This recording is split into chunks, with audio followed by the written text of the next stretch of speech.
Donald Trump left the White House a loser. But now, only one man, President Joe Biden, can thwart his predecessor's return in what would be the most astonishing political comeback in history. Only 3 years after Trump slunk out of Washington in disgrace, days after the mob he told to fight like hell ransacked the U.S. Capitol, and even as he faces 4 looming criminal trials, he has already engineered a bounce back for the ages in the Republican primary. Trump went on a roll on Super Tuesday.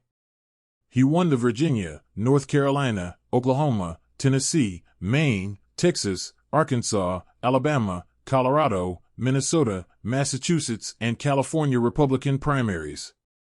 Every big state called in his favor brought the ex-president ever closer to a general election campaign against his 2020 vanquisher that polls show he's got at least an even chance of winning. And his last remaining rival for the GOP nod, Nikki Haley, is expected to announce Wednesday that she is exiting the race, clearing the nomination path for Trump. To adapt the title of one of his books, it's The Art of the Comeback. As the results rolled in, Biden and Trump took aim at each other, setting the stage for what is sure to be a bitter clash in November, certain to cleave even deeper national political divides. "We're going to win this election because we have no choice," Trump said at his Mar-a-Lago resort as he savored his sweetest election night since he beat Hillary Clinton in 2016. He spoke against a backdrop of American flags that conjured the theatrics of the presidency that he hopes to regain. Trump evoked his one term in the White House as if it was some kind of economic golden age and added, "If we lose this election, we're not going to have a country." That last line was a chilling echo of his searing speech in Washington on January 6, 2021, before the most brazen attack on democracy in modern American history.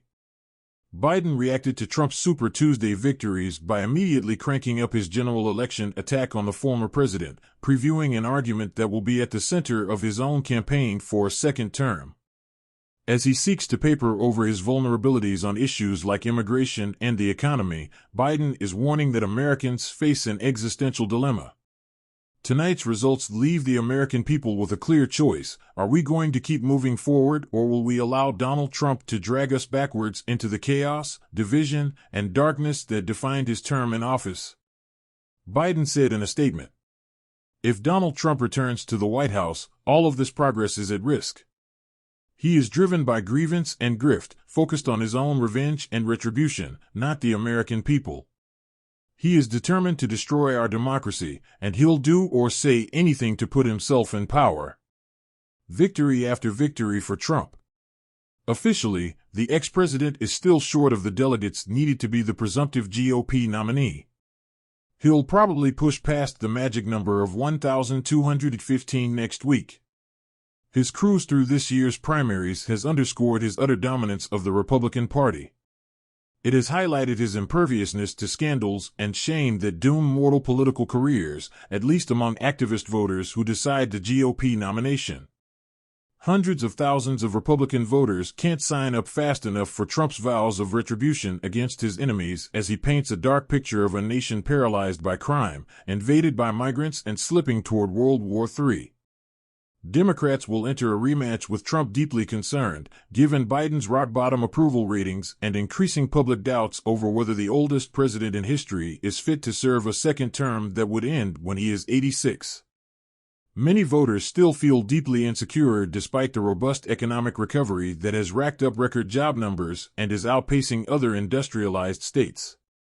Still, elevated grocery prices and high rents are a reminder that many are waiting for the return to pre-pandemic normality that Biden promised in 2020. Yet amid Trump's dominance, there were sufficient data points to suggest that he's still beset by some liabilities that resulted in his ejection from the White House 4 years ago. His greatest weakness still lurks: his character and extremism alienate more moderate, suburban voters. The fate of the 2024 election may well rest on whether GOP primary voters who picked Haley in such areas overcome their antipathy and vote for Trump in November.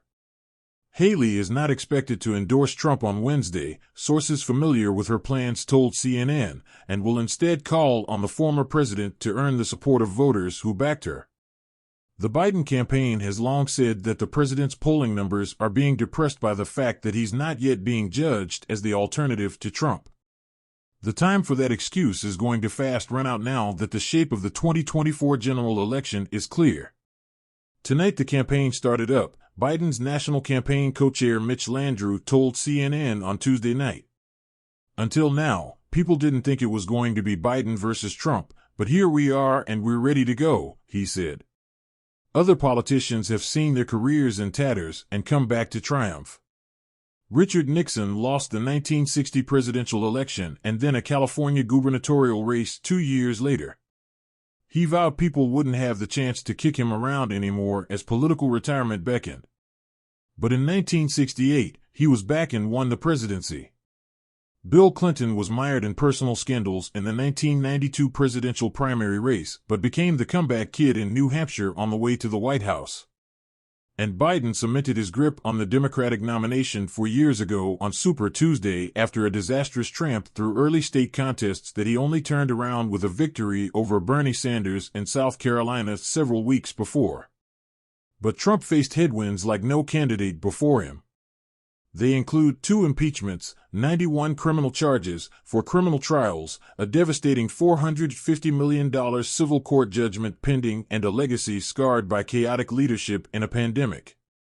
But none of it stopped his surge toward the GOP nomination. Indeed, his manipulation of his indictments, including for his attempt to steal the 2020 election, energized supporters as he branded himself a persecuted dissident. One-term presidents are almost always done after being drummed out of the White House. But Trump's surge to the GOP nomination means he has a chance to emulate the ultimate comeback in American politics, the victory of former President Grover Cleveland over sitting President Benjamin Harrison. In 1892, Cleveland became the only commander-in-chief, so far, to win a non-consecutive second term. One reason why Trump didn't come across as a loser to his supporters was that he convinced grassroots GOP voters that he didn't actually lose the 2020 election. Even though he did. Tuesday's early exit polls showed that about 6 in 10 GOP primary voters in North Carolina believe that Biden's victory over Trump 4 years ago was illegitimate. Roughly half of Republican primary voters in Virginia thought the same, mirroring sentiments of Trump supporters all around the country that reflect the former president's unmatched capacity to create an alternative reality. The bond between Trump and his most faithful supporters was never severed. Their unstinting affection for their champion became clear as soon as long lines of supporters lined up all day, shivering in their Make America Great Again souvenir regalia, outside his early events in frigid Iowa and New Hampshire in January. Trump's march toward the GOP nomination is even more striking given how far his political star had dimmed. His intervention in the 2022 midterms was mainly disastrous as he strong-armed candidates in swing states that signed up to his election denialism, often at the price of seats his party might have won.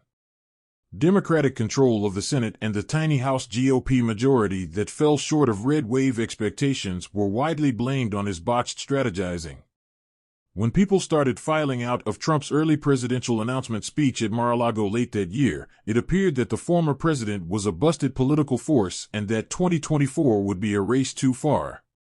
The key to Trump's lasting resurgence may turn out to lie in an extraordinary moment inside a notorious jail in Atlanta in August. Trump became the first former president to suffer the indignity of providing a mugshot as he surrendered following his 4th criminal indictment. But inmate No. P01135809 did not cower in shame. He weaponized his misfortune, claiming he was being persecuted by the administration of his successor to ensure he couldn't mount a political comeback. Trump's fundraising soared. His Republican true believers embraced his narrative of political martyrdom. And Trump's potential 2024 GOP rivals soon found their running room clipped. Former Vice President Mike Pence, who refused to aid Trump's Constitution busting on January 6, quickly worked out there's no room in the modern GOP for standing up for democracy. Florida Governor Ron DeSantis had a theory that what Republican voters wanted after the mayhem of the Trump years was the same kind of Make America Great Again extremism minus the chaos. Wrong again.